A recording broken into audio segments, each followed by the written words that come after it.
Welcome, friend. I'm so glad you're here tonight. Whatever brought you to this moment, whether you're lying in bed unable to sleep, sitting in a quiet room searching for answers, or simply curious about the invisible forces shaping your financial future, you've arrived at exactly the right place.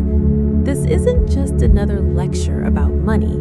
This is a conversation, an exploration into one of the most profound truths about wealth, time, and human psychology that rarely gets discussed in the way it deserves. Before we dive deep into tonight's topic, I want to tell you about something special we've built, a community of people just like you who understand that financial wisdom and personal peace are deeply connected. We have a Discord server where genuine conversations happen daily. It's not about selling you anything or pushing products. It's a space where we give away money and sleep kits to help people on their journey toward better rest and better financial decisions. But here's what makes it truly meaningful. This community is also dedicated to gathering donations for those less fortunate around the world. We believe that as we improve our own lives, we have a responsibility to lift others up.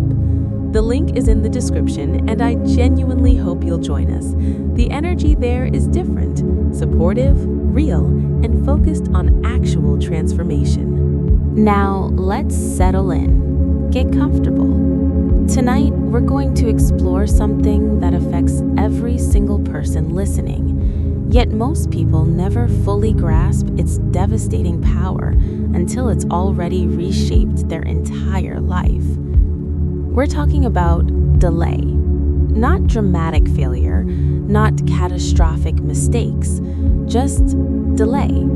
The small postponements, the "I'll start next month" promises we make to ourselves, the "just one more year" justifications that seem so reasonable in the moment. Here's what nobody tells you when you're young, or even when you're not so young. The biggest financial losses most people experience don't come from bad investments or market crashes or getting scammed. They come from simply waiting, from delaying action that you already know you should take. And what makes this so insidious, so psychologically complex, is that delay doesn't feel dangerous. It feels safe. It feels prudent. It feels like you're being careful, thoughtful, strategic.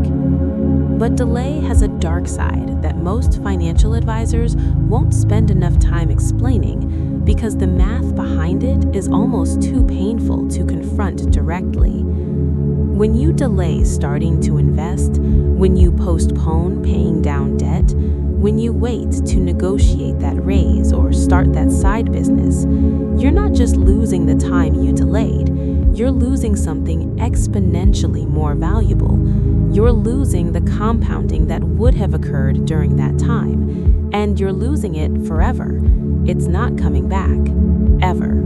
Let me paint you a picture that might make your chest tighten a little, but I promise there's wisdom and peace on the other side of this discomfort.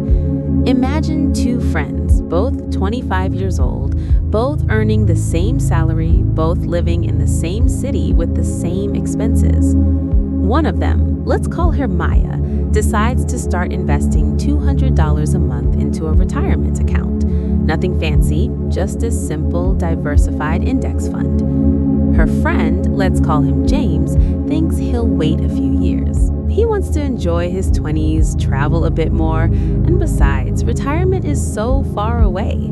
He figures he'll start when he's 30, just 5 years later. What's 5 years in the grand scheme of a 40-year career? Maya contributes her $200 every single month for 10 years. Then, at 35, life happens. She stops contributing entirely. Maybe she has kids, maybe she switches careers, maybe she just decides her money is needed elsewhere. But that money she already invested, she leaves it alone. She never touches it, just lets it sit there, growing. James, true to his word, starts at 30. He invests the same $200 per month, but here's the thing. He doesn't stop at 35 like Maya did. He keeps going. He contributes faithfully for 35 years, all the way until retirement at 65. 35 years of contributions versus Maya's 10 years. Now, assuming an average annual return of about 7%, which is actually below the historical average for diversified stock investments, what do you think happens? Who has more money at retirement?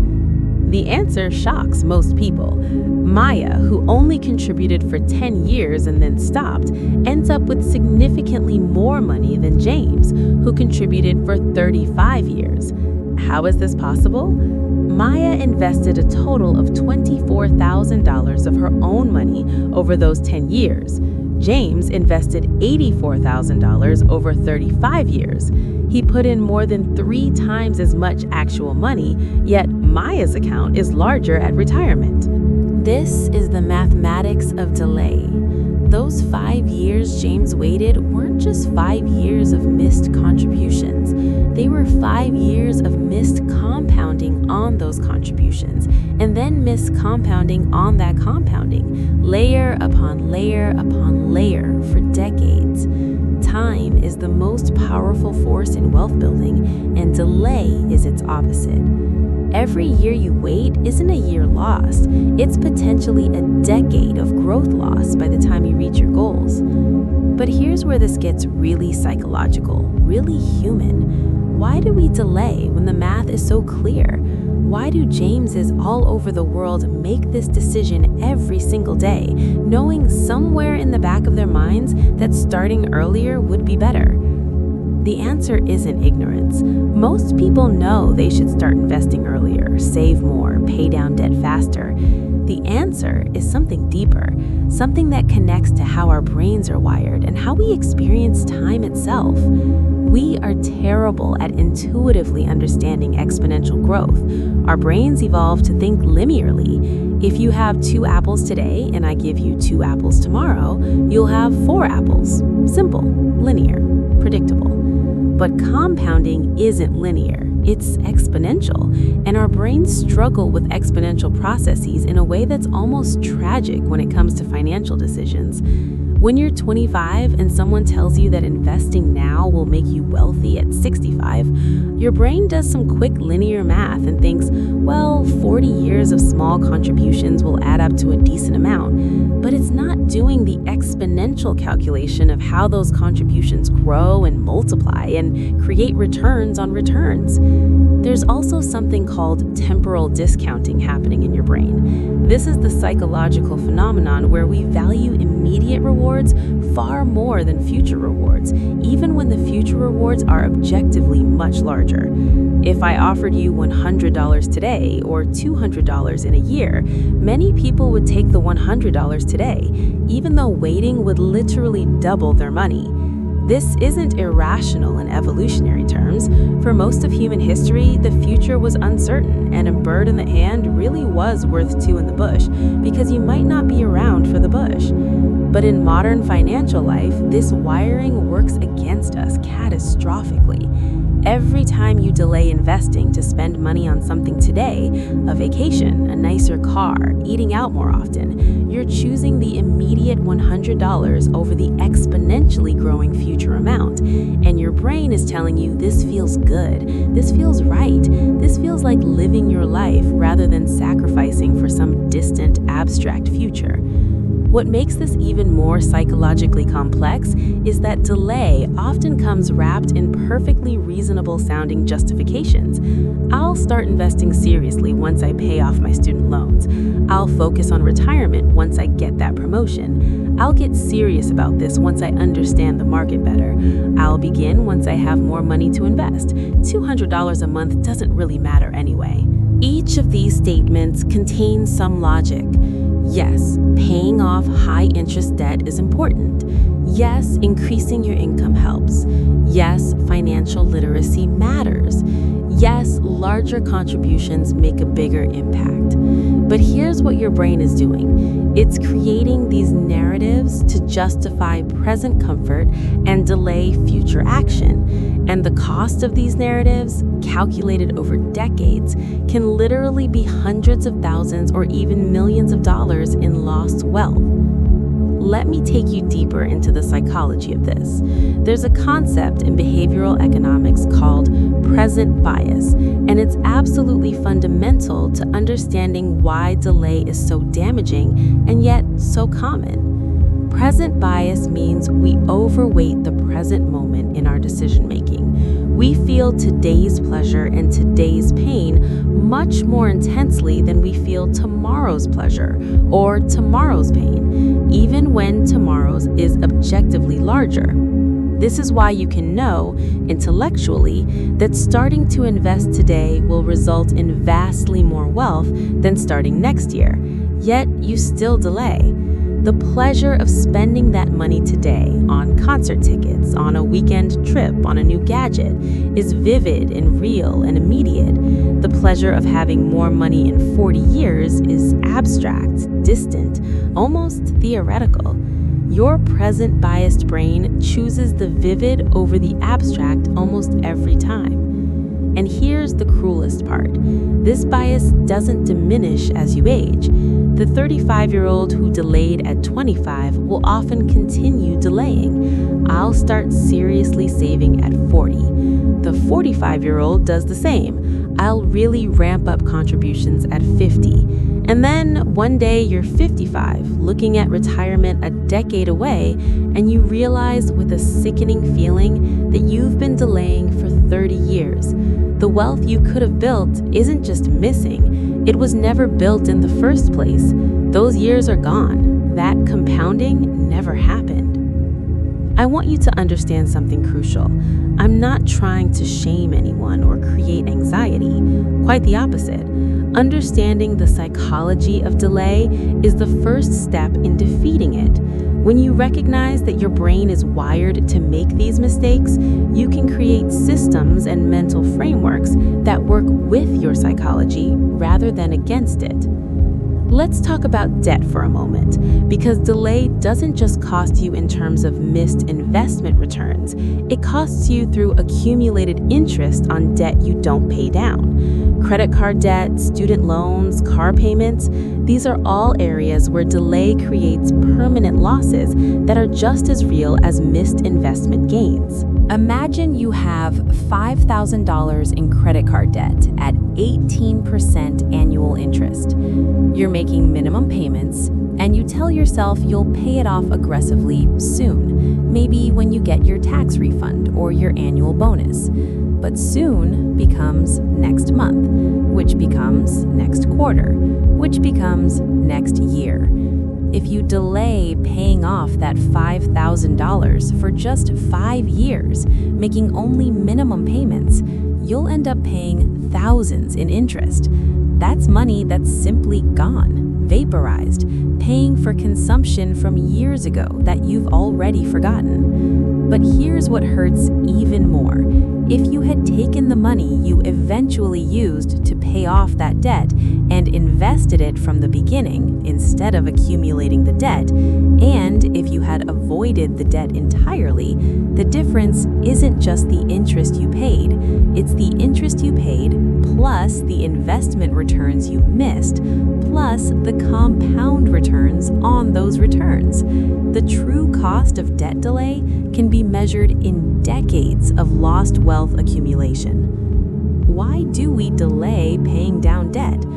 Same psychological forces: present bias, temporal discounting, plus something else: loss aversion. Paying down debt feels like losing money. You're taking money from your account and it's just going away, gone. You can't see it, can't touch it, can't spend it, even though you're actually improving your financial position dramatically. It feels like loss because you're watching your bank balance decrease. Investment, by contrast, at least feels like you're putting money somewhere, building something. But debt payoff? It feels like lighting money on fire to make a negative number slightly less negative. Your brain hates this, so you delay. You make the minimum payment and tell yourself you'll do more next month, and the interest keeps compounding against you, day after day, month after month.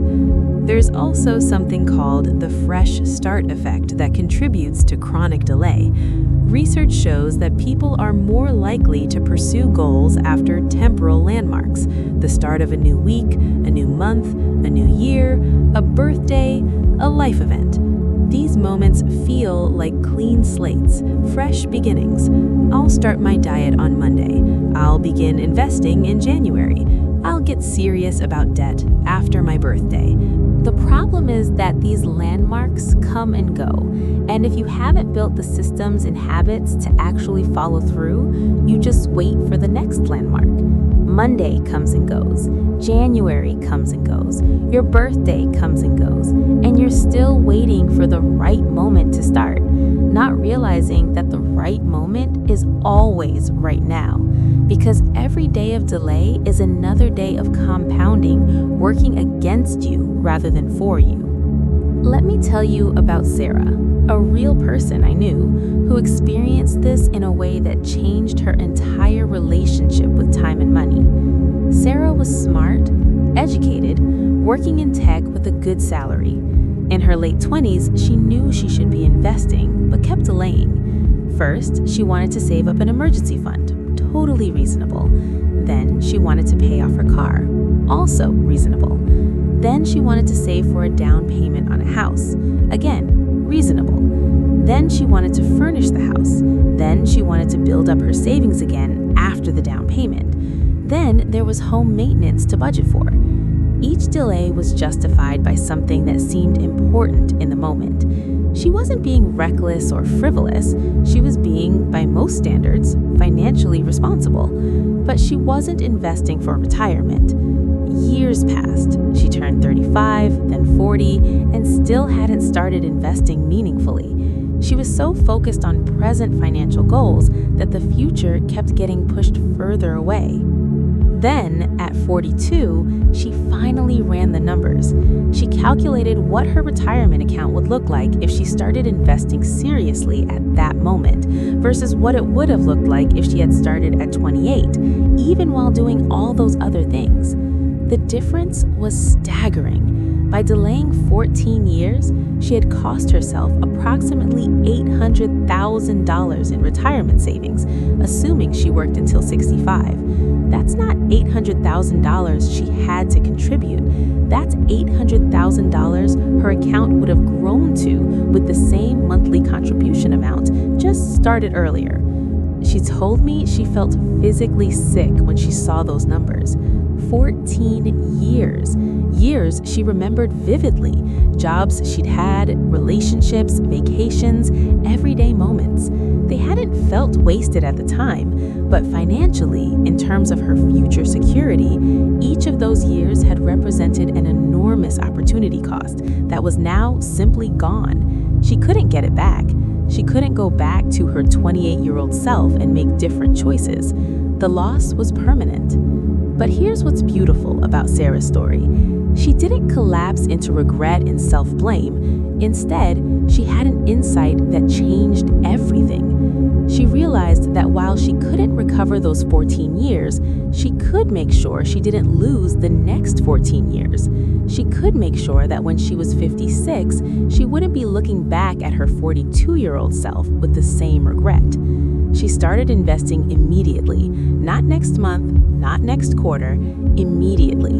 And she built systems to make sure the delay pattern didn't continue in other areas of her financial life. This is the wisdom I want you to take from tonight.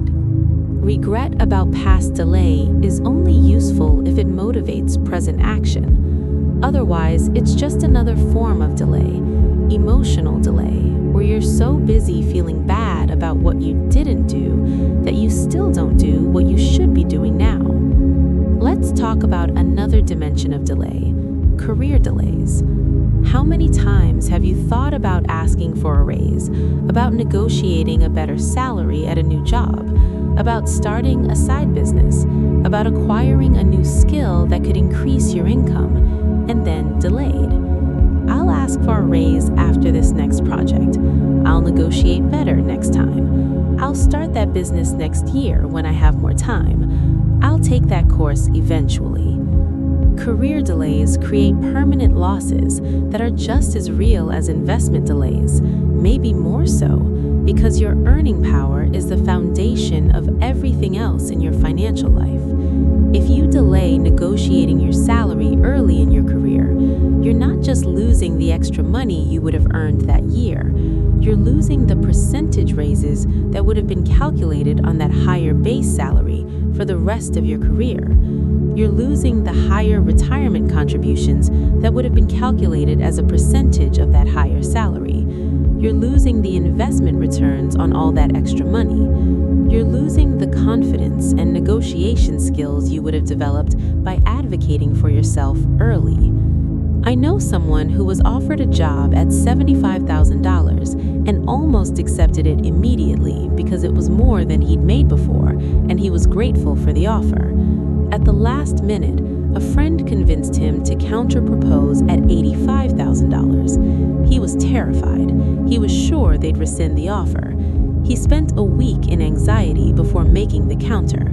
They accepted within a day. Just like that, he was making $10,000 more per year for the same work. But here's what really matters. Over the next 10 years at that company, he received standard raises of about 3% annually.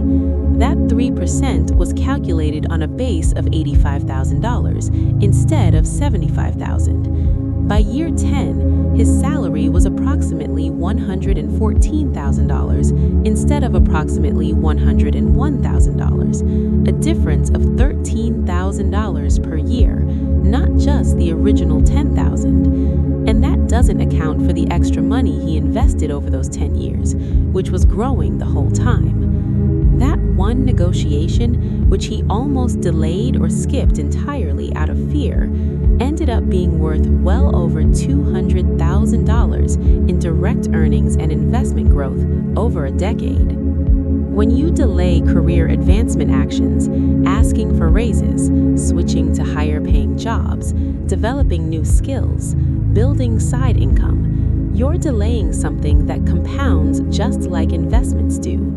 Your career trajectory is a curve, not a line, and where you are on that curve at any given moment determines where you can go next.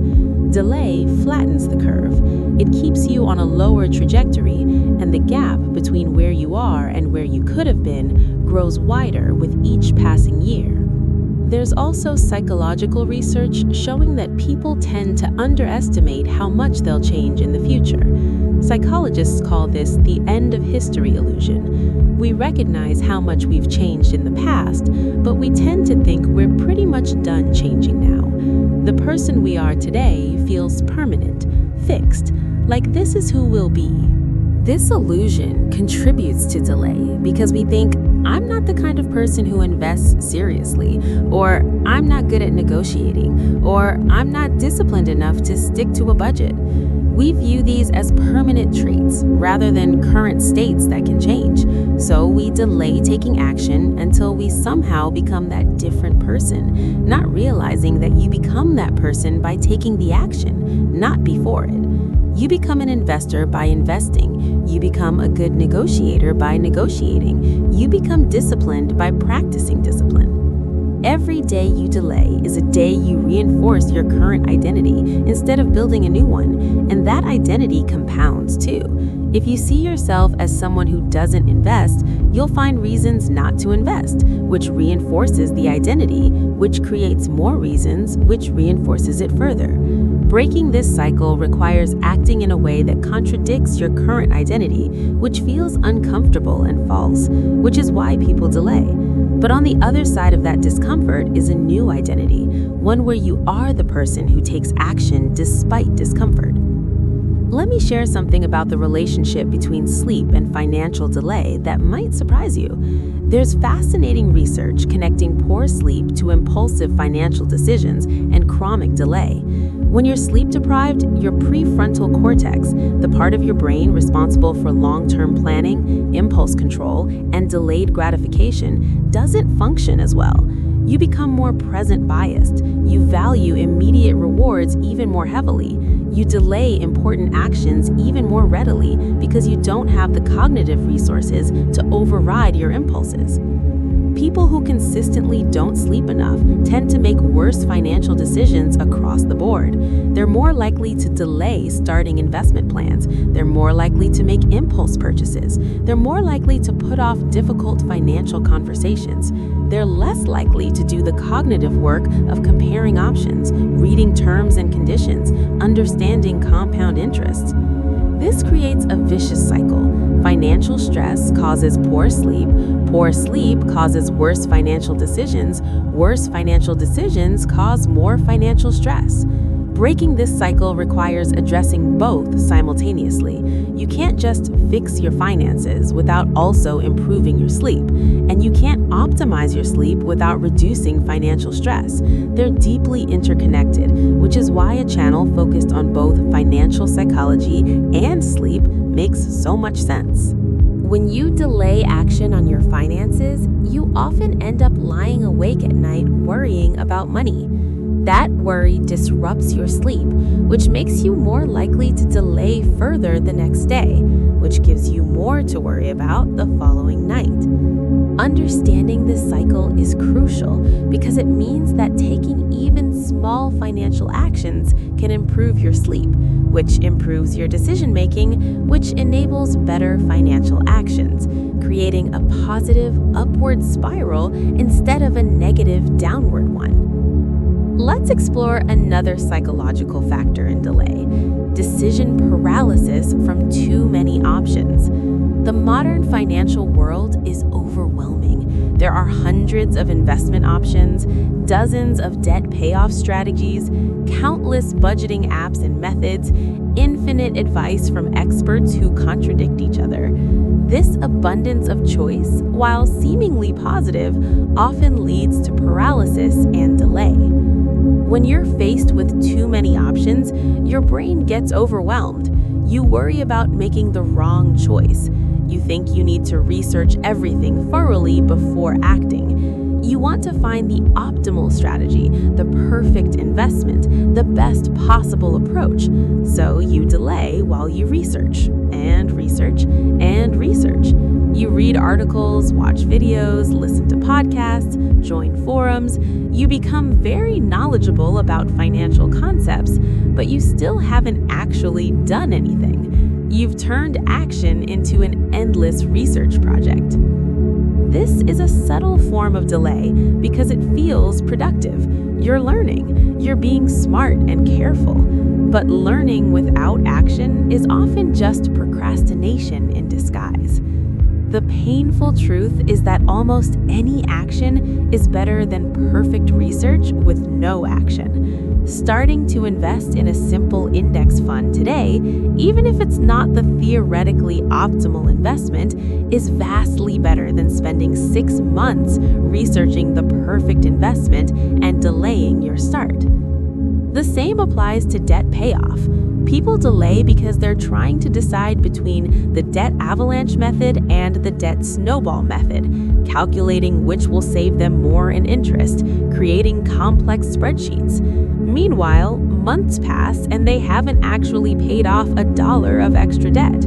Starting with either method immediately is better than waiting to choose the perfect method.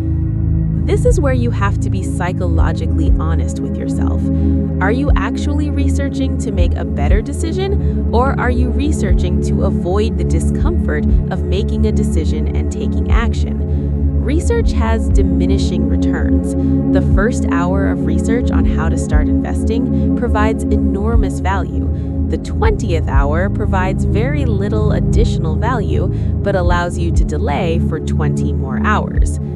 There's also something called analysis paralysis, where the more information you have, the harder it becomes to make a decision. You start seeing the downsides and risks of every option. You become aware of all the ways things could go wrong. Paradoxically, being more informed can make you less likely to act because you're now aware of more things to worry about. The antidote to this is understanding that in most financial decisions, the cost of delay is far higher than the cost of making a slightly suboptimal choice. Is a low-cost S&P 500 index fund the absolute best investment you could make? Maybe not in theory, but it's a solid, proven approach, and starting with it today is infinitely better than waiting 6 months to find something slightly better. You can always adjust later, but you can't get back the 6 months of compound growth you missed while deciding. Let me tell you about another permanent loss that delay creates: opportunity cost. Every dollar you have can only be in one place at one time. When you delay paying off debt to spend money on other things, you're not just paying interest, you're losing the opportunity to use that money more productively once the debt is gone. When you delay investing to keep money in a low-interest savings account, you're losing the opportunity for that money to grow. When you delay career moves to stay comfortable in a familiar job, you're losing the opportunity to develop new skills and earn more. These opportunity costs are invisible, which makes them psychologically easier to ignore than actual losses. If you invest $1,000 and the market drops and your account shows $800, you feel that loss viscerally. It's real, it's visible, it hurts. But if you keep $1,000 in a savings account earning 0.5% interest while inflation runs at 3% and investments grow at 7%, you don't feel the opportunity cost of the growth you missed. Your account still shows $1,000 plus a tiny bit of interest. You haven't lost anything in a way your brain registers as loss. But you have lost something. You've lost the opportunity for that money to grow meaningfully. And unlike visible losses, which you might recover from if the market rebounds, opportunity costs from delay are permanent. The growth that didn't happen during the years you delayed will never happen. That specific time period, with its specific potential for compound growth, is gone forever. This is why financial educators often say that the most expensive words in personal finance are, "I'll start next year." Those words feel cheap. They cost you nothing to say. They require no immediate sacrifice or discomfort, but their true cost is staggering when calculated over decades. Here's something that might make you rethink delay entirely: the mathematics of catching up. Let's say you delayed investing for 10 years. You're now 35 instead of 25, and you want to catch up to where you would have been if you'd started at 25. How much do you need to invest each month to catch up? The answer isn't just double, it's not even triple. Depending on the returns and the timeline, you might need to invest 5 or even 10 times as much per month to end up in the same place at retirement. Because you're not just making up for 10 years of contributions, you're making up for 10 years of compounding on those contributions. You're trying to compress decades of exponential growth into a shorter time frame, which requires exponentially more input. For many people, this is mathematically impossible. They simply can't afford to contribute enough to catch up. The delay has put them on a permanently lower wealth trajectory. They'll retire with less money, not because they're bad people or made terrible decisions, but because they delayed starting. That's it. That's the whole difference between a comfortable retirement and a stressed, financially precarious one: when they started.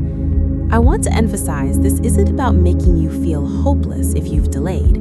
It's about making the cost of further delay so clear, so visceral, that you refuse to let another day pass. If you've already delayed 10 years, that's done. You can't change it. But you can make absolutely certain you don't delay another 10 years, or another year, or another month, or another day. There's a concept in psychology called temporal landmarks that can actually help overcome delay. These are moments that feel like fresh starts, the beginning of a week, month, year, or a significant life event. Research shows people are more likely to take action on goals immediately following these landmarks. But here's the key. You don't have to wait for a landmark. You can create one. Right now, this moment, listening to this, can be your temporal landmark. You can decide that this is the moment your relationship with delay changes. Not tomorrow, not Monday, not next month, now. One powerful psychological technique is to visualize your future self as a real person who will be affected by your current decisions. When delay is just an abstract concept, it's easy to push important actions into the future. But when you really imagine yourself at 65 trying to retire, looking back at your current self, what do you think that future person will wish you had done today? What would they be grateful for? What would they regret?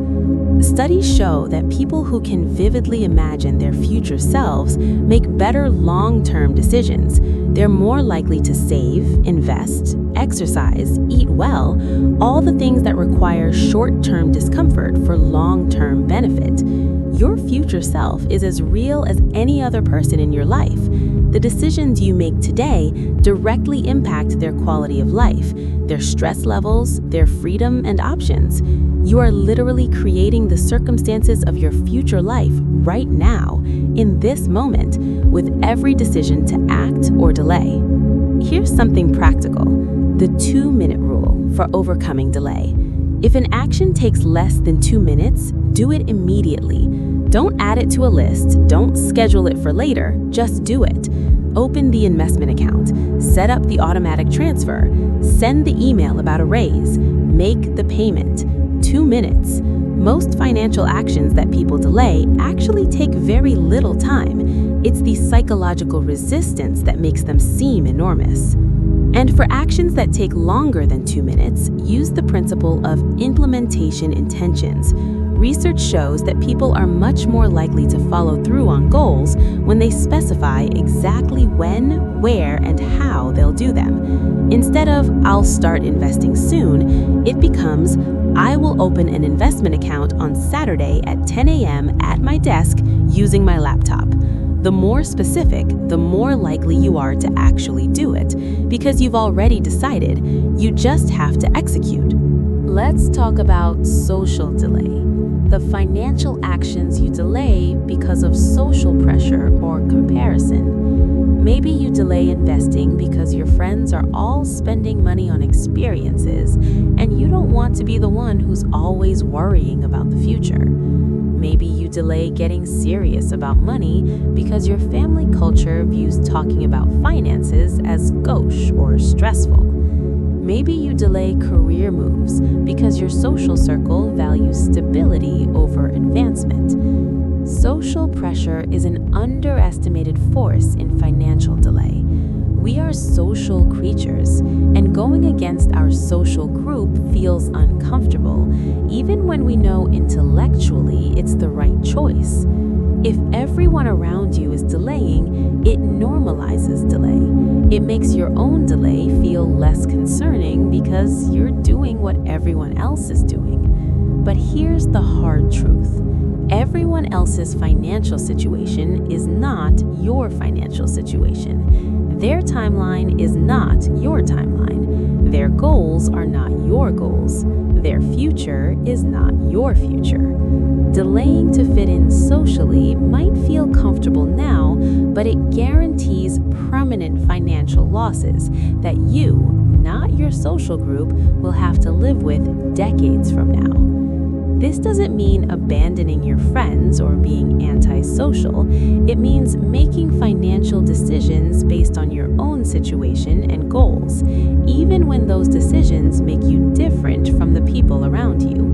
It means potentially being the first in your friend group to talk seriously about investing, to decline expensive social activities in favor of paying down debt, to take a career risk that others think is crazy. It's uncomfortable, But the discomfort of being different is temporary.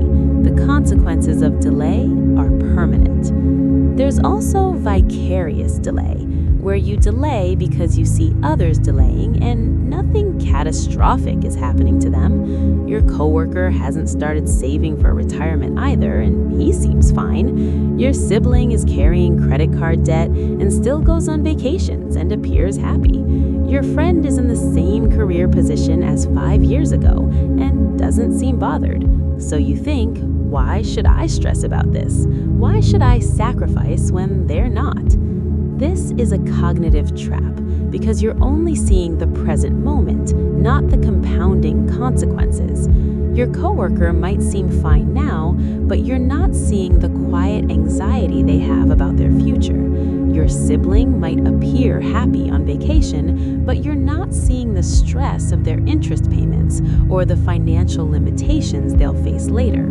Your friend might not seem bothered by career stagnation, but you're not witnessing the future regret when they realize they can't afford the life they want.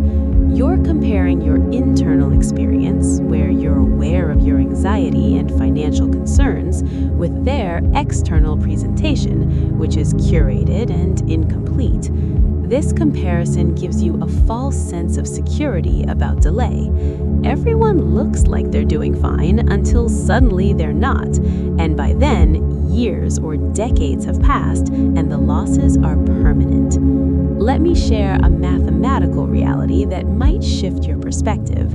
The power of starting small right now versus waiting to start big later. Many people delay because they think they don't have enough money to make investing worthwhile. When I can afford to invest $500 a month, then I'll start.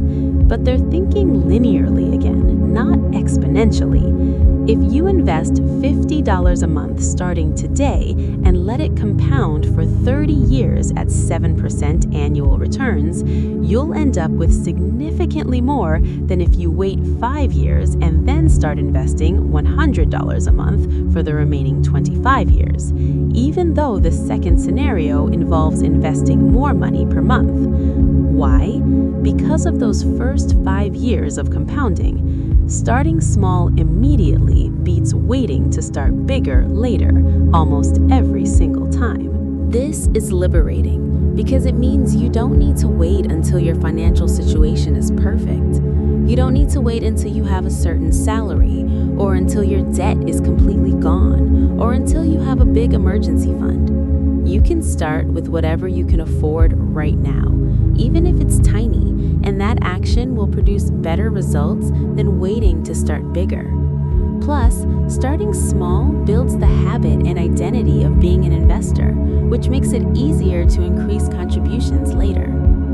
The same principle applies to debt payoff. Paying an extra $20 toward your highest interest debt right now, this month, is better than waiting until you can afford to pay an extra $100 in 6 months. The interest you save starting immediately compounds over time. Every single dollar of debt you pay off early is a dollar that stops generating interest against you forever. There's a phenomenon called the planning fallacy, where people consistently underestimate how long things will take and overestimate their future resources. You think, I'll be able to save more next year. But next year comes and you have the same constraints, or new unexpected expenses arise. You think, I'll start investing seriously when I get that promotion. But the promotion comes with lifestyle inflation and new expenses, and you still delay. The planning fallacy makes delay seem reasonable because you're always projecting a future version of yourself who has more time, more money, more discipline, more clarity. But that future self rarely materializes. You are not magically going to have excess money appear. You will not suddenly find yourself with unlimited time. Your circumstances will always have constraints. The question is whether you act within those constraints or keep waiting for imaginary perfect conditions. Here's what successful people understand about delay. There is never a perfect time. There's only now and later is always worse when it comes to compounding. If you wait for the perfect time to start investing, to pay off debt, to advance your career, to build new income streams, you'll wait forever because perfect conditions don't exist. There will always be some reason to delay, some expense, some uncertainty, some risk.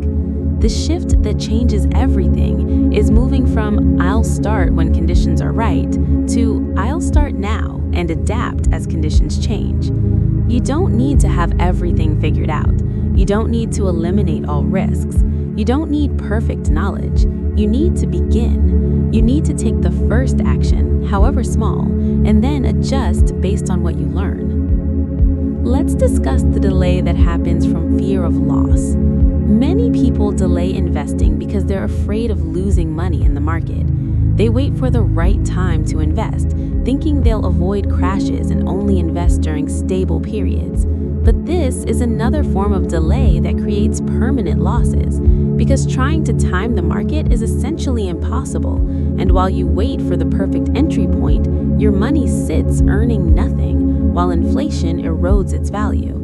The fear of loss is psychologically powerful. Research shows that the pain of losing money is about twice as strong as the pleasure of gaining money. This asymmetry means we're wired to avoid potential losses, even when the probability of gains is much higher. So we delay investing because we can vividly imagine losing money in a crash, but we can't emotionally feel the opportunity cost of missing years of gains. The reality is that markets go up over long periods, despite periodic crashes. Every crash in history has been followed by recovery and new highs. If you delay investing out of fear of crashes, you miss the much longer periods of growth. And ironically, people who delay investing out of fear often end up investing at higher prices after the market has already risen, which means they actually increase their risk of losses while also having missed the previous gains. The same psychology applies to career changes. People delay leaving unfulfilling jobs because they fear losing the security they have. They can vividly imagine the risk and discomfort of changing careers, but they can't emotionally feel the opportunity costs of years spent not developing new skills, not earning potential higher income, not moving toward work that's more aligned with their values. So they stay, year after year, choosing the certain discomfort of the wrong job over the uncertain possibility of the right one. And the delay costs them career growth and lifetime earnings they'll never recover. Let me share something about the psychology of regret that's crucial for understanding delay. Research on end-of-life regrets shows that people overwhelmingly regret inactions more than actions. They regret the risks they didn't take, the conversations they didn't have, the changes they didn't make. They regret delay, not action. When people are 80, looking back on their lives, they rarely say, "I wish I had waited longer to start investing," or "I wish I had delayed that career change a few more years," or "I wish I had taken more time to pay off debt." They say the opposite. They regret the years they delayed, the opportunities they missed, the compound growth that never happened, because they were too afraid or too comfortable to act. Understanding this can be a powerful motivator for action now. When you're facing a decision to act or delay, imagine yourself at 80 looking back. What will that person wish you had done today? The answer is almost always act, start, move, don't delay. Because delay accumulates into years, and years accumulate into decades, and decades become a lifetime, and you only get one. There's also delay that comes from perfectionism. You want to understand everything perfectly before you start. You want to create the perfect budget, the perfect investment strategy, the perfect debt payoff plan. So you tinker and revise and optimize and research, and meanwhile, time passes and nothing actually happens. Perfectionism masquerades as conscientiousness, but functions as procrastination. The antidote is embracing good enough and iteration. Your first budget doesn't need to be perfect, it needs to exist. Your first investments don't need to be optimal, they need to happen. You can adjust and improve as you go. But you can't adjust what doesn't exist. You can't improve a plan you haven't started. The perfect plan you never execute creates permanent losses. The imperfect plan you start today creates compound gains. Let's talk about something that might be uncomfortable but is crucial: the delay that comes from privilege and how it exacerbates inequality. If you come from wealth or have a high income, you can afford to delay more than someone who doesn't. You might still achieve decent financial security even with years of delay because your starting point or income level compensates. But if you're starting from nothing or working with a modest income, delay is absolutely devastating. You don't have the buffer. Every year matters exponentially more. This creates a cruel dynamic where the people who can least afford to delay are often the ones facing the most barriers to starting: less financial education, more immediate financial pressures, less cushion for mistakes, more risk aversion because they have less safety net. Meanwhile, people with more advantages can delay and still end up okay, which reinforces the false narrative that delay isn't really that costly. But here's what's true: delay costs everyone. It costs wealthy people millions in lost wealth. It costs middle-income people security and freedom. It costs low-income people the potential to build generational wealth and break cycles of poverty. The absolute dollar amounts differ, but the relative impact on your financial future is equally significant. If you're working with less, starting early is even more crucial, not less. This is why I care so much about this topic, why our Discord community focuses not just on helping individuals, but on pooling resources to help those less fortunate. When you understand the mathematics and psychology of delay, you realize that financial education and encouragement to start early is one of the most valuable gifts you can give anyone. Time is the great equalizer in wealth building. Anyone who starts early and stays consistent can build meaningful wealth regardless of income level, but only if they start, only if they don't delay. There's another dimension of delay that's worth exploring: generational delay and its impact on families. When you delay building wealth, you're not just affecting your own future, you're affecting your children's future. If you delay investing and end up financially insecure in retirement, your children may have to support you financially, which delays their ability to build wealth. If you delay career advancement and earning potential, you have less to invest in your children's education or opportunities, which affects their trajectory. Alternatively, if you overcome the psychology of delay and build wealth despite the psychological forces working against you, you create possibilities for your children that compound across generations. You can help them with education without debt. You can teach them early investing habits. You can leave them inheritance that gives them security and options. You can break cycles of financial stress that might have existed in your family for generations. This isn't about pressure or guilt. It's about recognizing that your financial decisions ripple beyond your own life. The compound impact of delay doesn't stop with you. It affects everyone connected to you, for better or worse. This can actually be motivating, knowing that overcoming delay benefits not just yourself, but your entire family system. Let me share one more psychological insight about delay: the sunk cost fallacy in reverse. Usually, the sunk cost fallacy means continuing to invest in something because you've already invested so much, even when it's not working. But there's a reverse version with delay: thinking, I've already delayed this long, I've already lost so much potential growth, what's the point of starting now? This thinking is a trap. Yes, you've lost the compound growth from the years you delayed, that's gone and it's not coming back. But you haven't lost the compound growth from all the future years. Every day you delay further is another day of compounding you lose. The losses aren't finished until you actually start. Starting today stops the hemorrhaging of opportunity cost. It might not undo the past, but it absolutely changes the future. If you're 45 and you've never invested and you feel like it's too late, that feeling is the sunk cost fallacy in reverse tricking you. It's not too late. You've lost the compounding from 25 to 45, yes, but you haven't lost the compounding from 45 to 65. That's still 20 years of potential compound growth. Starting at 45 won't make you as wealthy as if you'd started at 25, but it will make you enormously wealthier than if you continue delaying and start at 55 or never start at all. The same applies at any age.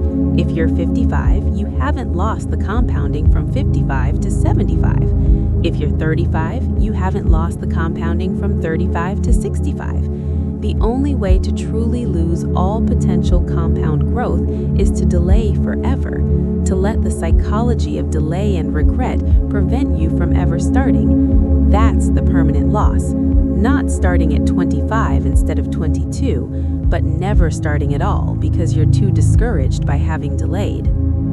Here's a powerful reframe. Instead of focusing on what you've lost to delay, focus on what you'll gain by starting now. Run the numbers. Calculate what your wealth will be at retirement if you start investing today with whatever you can afford. That number might be modest compared to if you'd started earlier, but it's infinitely larger than if you continue delaying. That difference between starting now and continuing to delay, that's what you should focus on. That's the choice in front of you. Let's talk about the delay that comes from waiting for permission or validation. You delay investing because you want a financial advisor to tell you it's the right move. You delay career changes because you want someone to validate that you're ready. You delay debt payoff because you want confirmation that you're doing it the right way. Meanwhile, months turn into years waiting for permission that you don't actually need. You don't need permission to take control of your financial life. You don't need an expert to tell you that starting to invest in index funds is a good idea. It's been proven across decades of data. You don't need validation to know that paying off high-interest debt is beneficial. You don't need someone's approval to negotiate your salary or start a side business or learn new skills. Waiting for permission is often a delay tactic your brain uses to avoid the discomfort of taking responsibility for your decisions. If someone else tells you what to do, they share the responsibility if it doesn't work perfectly. But if you decide yourself, you own the outcome entirely, which feels riskier. So you delay, seeking advice and permission endlessly, when what you really need is to trust yourself and act. This doesn't mean ignoring expert advice or never consulting professionals. It means recognizing when you're seeking information versus when you're seeking permission to delay. One consultation with a fee-only financial planner can provide valuable guidance. Reading credible financial books and resources can educate you. But the 20th consultation, the 50th article, the 100th YouTube video, those are often just elaborate delay mechanisms. There's something called action bias in psychology, where people sometimes feel compelled to act even when doing nothing would be better. Ironically, with financial delay, we often need the opposite, a bias toward action in situations where we're naturally inclined to wait and see. In finance, doing nothing, delaying, often feels safe but is actually costly, while taking action, investing, paying debt, advancing career, feels risky but is actually the safer long-term choice. This is counterintuitive because in many areas of life, rushing to act without thinking leads to mistakes. But in finance, assuming you're doing basic, proven things, investing in diversified index funds, paying down high-interest debt, continuously developing your skills and income, the risk of acting too soon is far lower than the cost of acting too late. You're not trying to time the market or make speculative bets. You're trying to start simple, sustainable wealth-building practices, and for those, earlier is always better than later. Let me address something that might be weighing on some of you: the delay that comes from feeling like you don't deserve financial success. Maybe you made mistakes in the past. Maybe you have consumer debt from frivolous spending. Maybe you chose a career that doesn't pay well because you didn't know better, and somewhere inside you feel like the delay, the lost compounding, the permanent losses, that's what you deserve. You're punishing yourself through inaction. If this resonates with you, I want to be very clear. You deserve financial security. You deserve to build wealth. You deserve to stop the cycle of delay. Your past financial mistakes don't mean you should continue making mistakes through inaction. Everyone deserves the opportunity to change course, to start building something better. Your future self deserves your present action, regardless of what past you did or didn't do. Self-punishment through financial delay helps no one. It doesn't undo past mistakes, it just creates more problems in the future. Forgive yourself for what you didn't know or didn't do, and give yourself permission to start fresh right now. This moment can be the turning point, but only if you refuse to let shame and regret drive continued delay. Let's explore one final dimension of delay, the existential dimension. When you delay financial action year after year, you're not just losing money, you're losing time, which is the most finite resource you have. Every year you delay is a year of your one precious life where you're not moving toward freedom, security, and the ability to make choices based on what you want rather than what you can afford. Money, ultimately, is about freedom. It's about having options. It's about not being trapped by circumstances. When you delay building wealth, you delay freedom. You extend the period of your life where you can't quit a job you hate, can't start a business you're passionate about, can't retire when your body gets tired, can't help family members in need, can't pursue purposes beyond just earning. This is the most profound, permanent loss of delay. It's not just the money you miss compounding. It's the years of freedom, flexibility, and possibility you could have had, but don't. And unlike money, which can theoretically be earned at any age, time is truly non-renewable. You can't work extra years in your 70s to make up for the freedom you could have had in your 50s. Those years of your life are simply gone. So when you're considering whether to delay starting to invest, whether to wait another year to pay down debt, whether to postpone that career move or side business, remember, you're not just delaying money, you're delaying freedom. You're choosing to extend the period of your life where you have fewer options and less security. You're deciding that future you deserves to work longer, stress more, have less flexibility. And I don't think that's really what you want. I think what you want is to stop delaying, to start right now, building toward a future where you have more control over your time and your life, where you're not trapped by financial insecurity, where the compound growth of decades of consistent action has created real freedom and real options. And the beautiful thing is, you can start today. Not tomorrow, not next week, not January 1st. Today, right now, after listening to this, you can take one action. Open an investment account, make an extra debt payment, send one email about a career opportunity, schedule 1 hour this weekend to create a budget. Something, anything. Just refuse to delay one more day. Because here's what I know with absolute certainty. The people who achieve financial security aren't necessarily smarter than everyone else. They don't necessarily earn more or have better luck. What they have is a different relationship with time. They understand that starting early, even small, beats starting big but late. They understand that delay is the enemy, not risk or volatility or imperfect knowledge. They understand that compound growth is the most powerful force in wealth building, and they refuse to waste one more day of it. You can be one of those people. The question is, will you choose to be? Will you let this be the moment where your pattern of delay ends and your pattern of compound action begins? Or will this be another thing you listen to, nod along with, intend to act on, and then delay? I can't make that choice for you, but I can tell you that your future self is hoping desperately that you'll choose action, that you'll choose to start, that you'll refuse to let another day, another month, another year pass where compound growth is working against you instead of for you. The permanent losses from delay are real. The money you would have if you'd started earlier is gone, and it's not coming back. But the permanent gains from starting now are equally real. The money you will have if you start today is waiting for you in the future. It's not too late. It's only too late if you continue delaying. So here's my challenge to you. Before you go to sleep tonight, take one concrete action toward your financial future.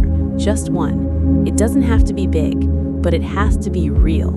It has to be something that when you wake up tomorrow, you can say, I stopped delaying. I started. And then tomorrow, take another action. And the day after, another. Not because you have to be perfect or obsessive, but because consistent small actions compound into extraordinary results, while consistent small delays compound into extraordinary losses. You get to choose which type of compounding shapes your life. I hope you choose action. I hope you choose your future self. I hope you choose freedom and security and the peace that comes from knowing you're building something meaningful, day by day, choice by choice, action by action. The time to start was years ago. The second best time is right now. Don't delay any longer.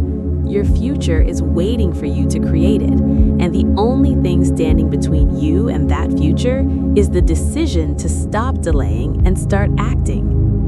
Thank you for being here tonight.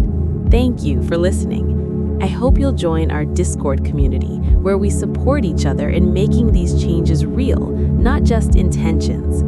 I hope you'll sleep well tonight, knowing that tomorrow is a chance to begin something that compounds into a better life. But most of all, I hope you'll remember this.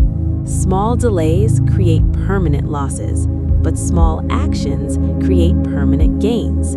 Choose action. Choose your future. Choose to start now. Good night, and may you wake up ready to build the life you deserve.